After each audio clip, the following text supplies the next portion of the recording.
نحمدہ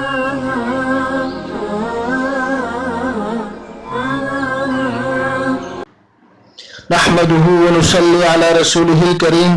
سامعین محترم، میں آپ کے سامنے کچھ وضو ٹوٹنے سے متعلق جو مسائل ہیں ان کے متعلق بیان کروں گا۔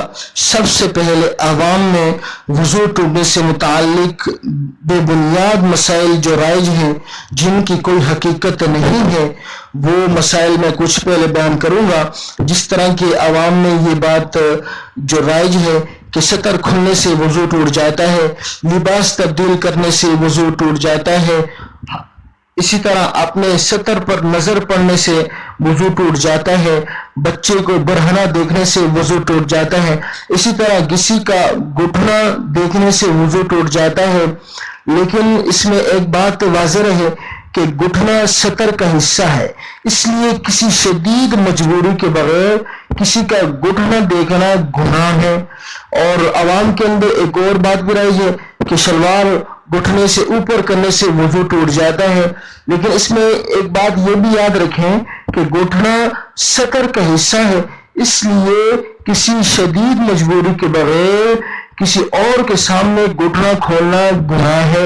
اسی طرح عوام میں جو بات مشہور ہے وہ یہ ہے کہ اپنی شرمگاہ کو چھونے سے وضو ٹوٹ جاتا ہے، بیوی کو چھونے یا اس کا بوسہ لینے سے وضو ٹوٹ جاتا ہے، برہنہ وضو کرنے سے وضو نہیں ہوتا، چہرے سے بال نکالنے سے وضو ٹوٹ جاتا ہے، سر منڈانے، بال بنوانے یا ناخن کاٹنے سے وضو ٹوٹ جاتا ہے، بچے کو دودھ پلانے سے وضو ٹوٹ جاتا ہے، گانا سننے یا ٹی وی دیکھنے سے وضو ٹوٹ جاتا ہے، گالی دینے سے وضو ٹوٹ جاتا ہے، غیبت یا بدنظری کرنے سے وضو ٹوٹ جاتا ہے، میت کو غسل دینے سے وضو ٹوٹ جاتا ہے، ببل چبانے سے وضو ٹوٹ جاتا ہے، آگ پر پکی ہوئی چیز کھانے سے وضو ٹوٹ جاتا ہے، اونٹ کا گوشت کھانے سے وضو ٹوٹ جاتا ہے، مسوار منہ میں رکھنے سے وضو ٹوٹ جاتا ہے، سگریٹ پینے سے وضو ٹوٹ جاتا ہے۔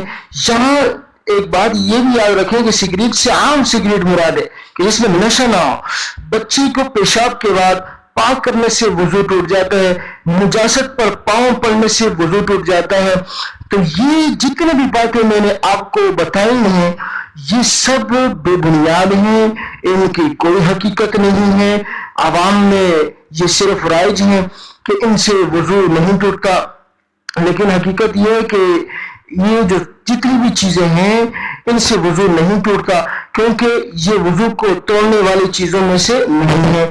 یہاں یہ بات بھی یاد رکھیں کہ گالی دینے، گانا سننے، غیبت کرنے، بدنظری کرنے اور ان جیسے دیگر گناہوں سے وضو نہیں ٹوٹتا۔